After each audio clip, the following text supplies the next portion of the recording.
नमस्कार साथियों, मैं बाल मुकुंद धुरिया। आज 30 मार्च है और आज पूरा देश नवरात्र मना रहा है और कल पूरा देश ईद मनाएगा। यही भारत की विविधता है और यही भारत की विविधता में एकता है।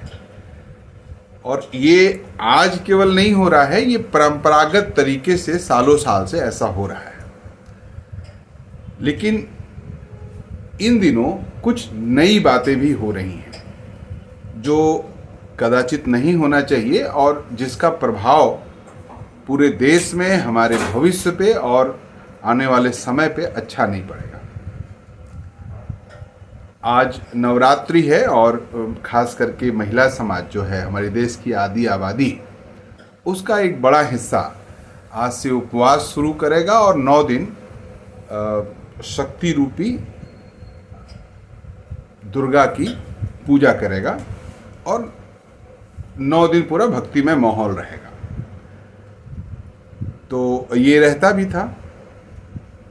और कल ईद है तो मुस्लिम समाज जो हमारे देश का एक बड़ा हिस्सा है, वो 1 महीना से जो रोज़ा रखे हैं, उपवास रखे हैं, कल उसको अपने त्यौहार को मनाएंगे, सेलिब्रेट करेंगे, एक दूसरे को बधाइयाँ देंगे। तो ये दोनों त्यौहार बहुत प्रेम से बीत जाए, ऐसा होता रहा है और ये अच्छी बात है। लेकिन इधर के दिनों में जो सरकार बनी है, अब वो सरकार तय करने लगी है कि त्योहारों को आपको कैसे मनाना है, कैसे, किस त्योहार को ग्लैमराइज करके मनाना है, किस त्योहार को मिनिमाइज करके मनाना है। यहाँ ये नहीं करना है, वहाँ वो नहीं करना है।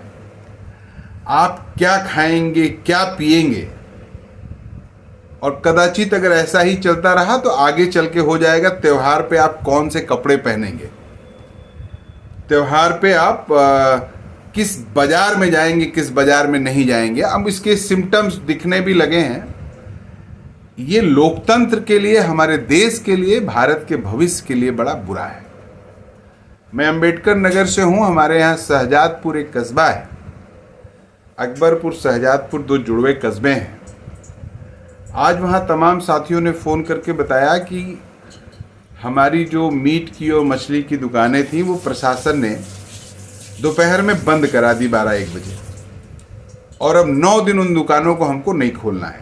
प्रशासन का, कोतवाल अकबरपुर का सख्त निर्देश है।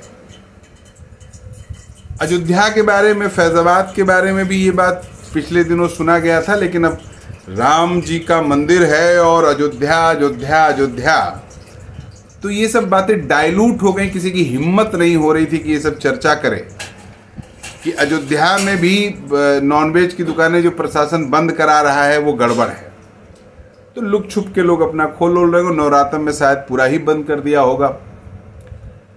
तो ये सरकार से हम पूछना चाहते हैं कि हुजूर, आप कौन है ये तय करने वाले कि हम क्या खाएं, क्या पिएं।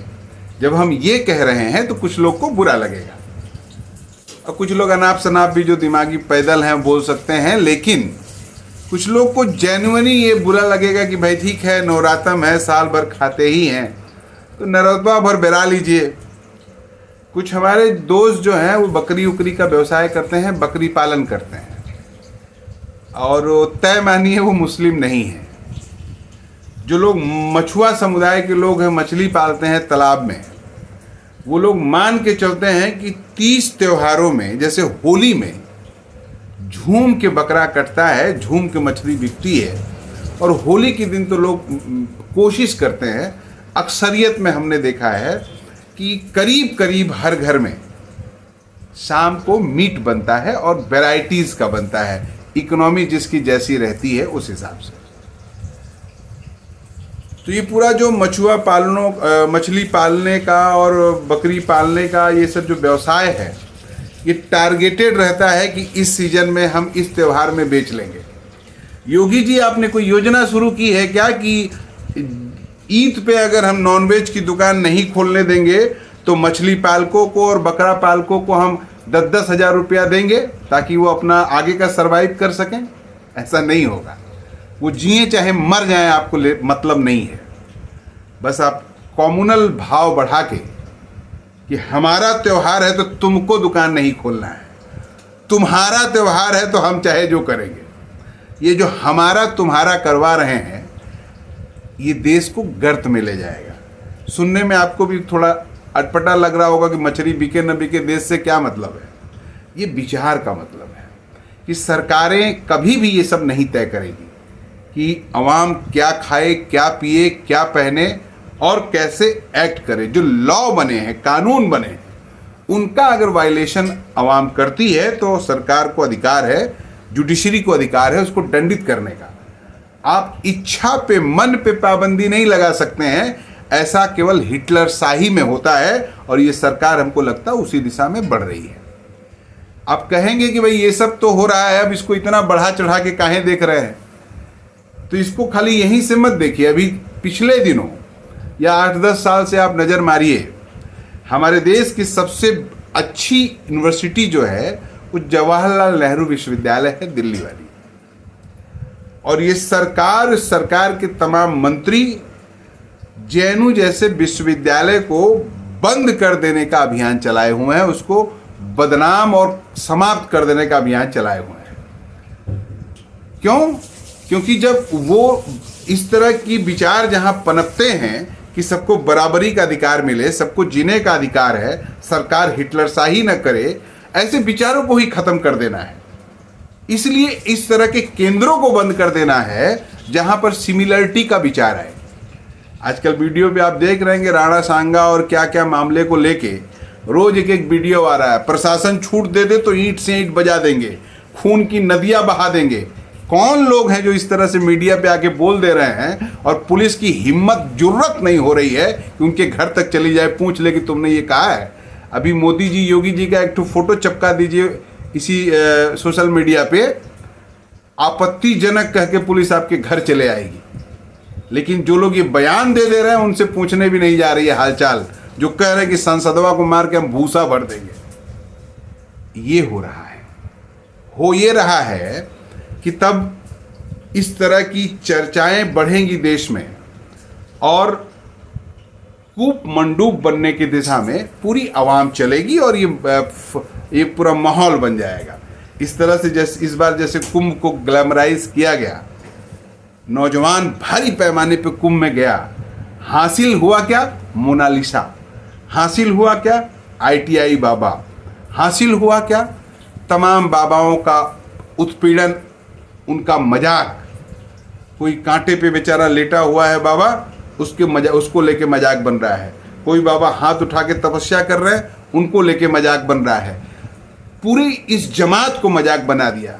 बागेश्वर बाबा, इतना माहौल बना है, उनसे कहलवा दिया गया कि जो लोग कुंभ में मरे हैं सीधे बैकुंठ जाएंगे। पूरे देश के एक हिस्से ने गाली बक्का उनको, क्या क्या नहीं कहा। हासिल का हुआ। तब जेएनयू जैसी संस्थाओं को या देश के भीतर जो भी इस तरह की संस्थाएं हैं उनको बंद करा के सरकार एक के बाद एक ऐसा निर्णय कर रही है जिससे आपकी बोलने की क्षमता कम हो जाए। और इधर जिस तरह से आपको याद होगा राहुल गांधी जी की सदस्यता समाप्त करके उनको पैदल कर दिया था 2 साल के सजा के मामले को लेके, तब से पूरे देश में कोई MP, कोई MLA हिम्मत नहीं कर रहा सड़क पे उतर के आंदोलन करने का, क्योंकि वो जानता है सरकार 2 साल वाला केस लगा देगी, सजा दे देगी, हमारी सदस्यता चली जाएगी।